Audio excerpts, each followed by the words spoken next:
Welcome to JSA TV, where we're covering the latest stories, trends, and innovations from leaders in global connectivity, digital infrastructure, and the networks within. And we are coming to you live from beautiful Times Square, New York City for DCD Connect. And I am here with my new best friend, Susanna.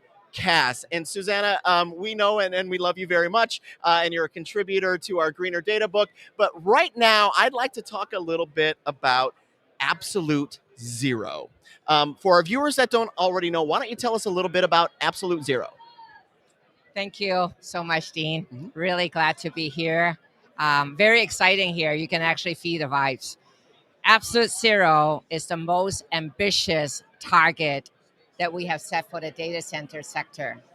As we all know, that the data center, specifically the hyperscaler, has been the pioneer of leading for renewable energy procurement. Mhm. To be specific, in the beginning of 2024, we already have exceeded 71 gigawatts of it all. And that is amazing in that regard, because if you look back about 12 years ago, we were barely starting. But thank you to all the wonderful hyperscaler client. Personally, I've been actually enjoying the journey. It's been a very great ride that personally I've been involved in over 3.8 gigawatt. And when you purchase renewable energy, it is really more an offset. You are still using fossil fuel based to power the data center. Mhm. And in my opinion, that is wonderful. It's essential for all the new bill that we should actually have an offset for renewable energy. Mhm. But it's still an accounting exercise, it's an offset.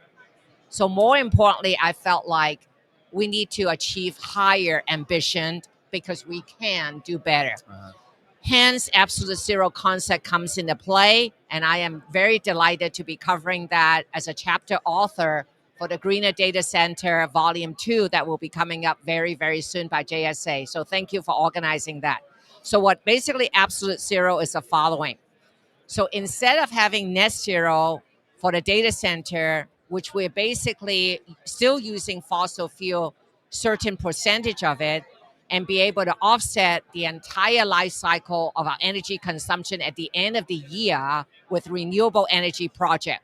What we like to do is achieve it in terms of on premise for every kilowatt hour that we actually consumed, we will remove the greenhouse gas emission of the portion of the fossil fuel. Hence, we are actually getting rid of the negative on the emission to the atmosphere. Hence the term absolute zero. Now, we can't exactly achieve zero. That's why we don't use the word zero. However, what we basically do is instead of just relying on offset accounting exercise at the end of the year, what we want to do is do it live in production per kilowatt consumed that we have. We will remove these GHG gas mhm. from the fossil fuel portion of the energy mix that we still haven't be able to achieve 100 yet. Hence, absolute zero is the key when we build the future of data center. I love it, and we love your work and everything that you're doing. But why don't you talk to us a little bit about how data centers can incorporate the concept of absolute zero right now? Indeed, there's multiple ways that we will do it from the architectural perspective. One of the key things that we would like to have is to shift out from the paradigm instead of just demanding energy anytime that we actually do a siting or build of a data center. Mhm. We need to shift into the concept as a contributor. So when we show up the data center in terms of any grid or any location, we want to show up as a contributor that Mhm. we will be able to achieve absolute zero for that community in the times to come. Specifically, what that means is when we utilize the resource of building out our primary power, our backup power, and we also have access to the grid, we look at that as an overall as an availability zone.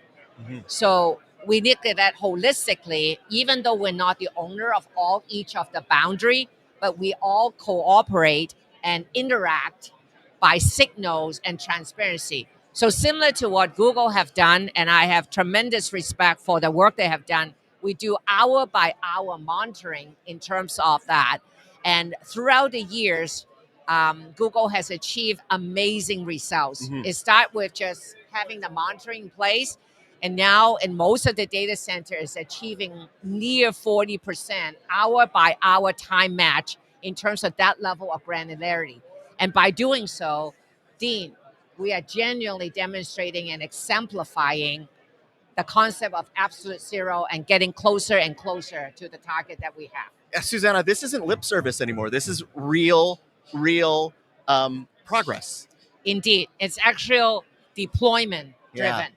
So all the projects that I'm actually working on, indeed, it start with a concept, but we have the architecture, and it's now deployment, and we'll also be able to impact it and be able to report.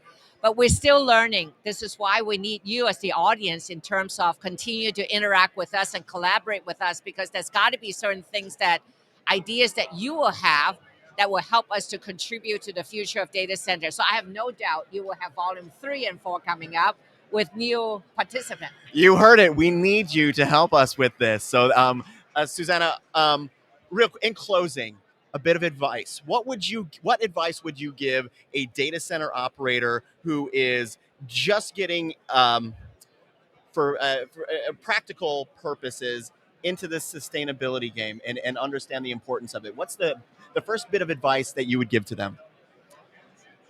The first bit of advice I would is think beyond yourself. Every decision that all the operator made, you have profound opportunity to make a difference for the generation to come. Set up the right goals to green the grid, set up the right goals to have greener data all the time, 24/7. Not just the data center, but basically the community and Mm-hmm. all the mission critical load that we will have.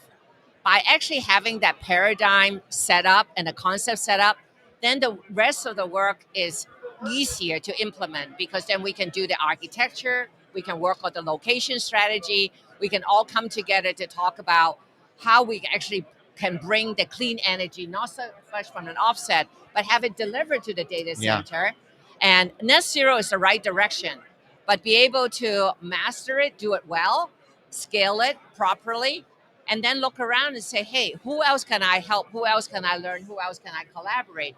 Which is why we need to have JSA bring us all of us together, because a lot of times you meet new friends and they have ideas that you didn't even think about, and Yeah. your best idea could be built on your best friend's idea that you just met. Susanna, we adore you and we love the collaboration with you on Greener Data. Thank you so much for being with us today. Thank you for the opportunity. You bet. And thank you, viewers. Stay curious, stay connected, and we'll see you soon.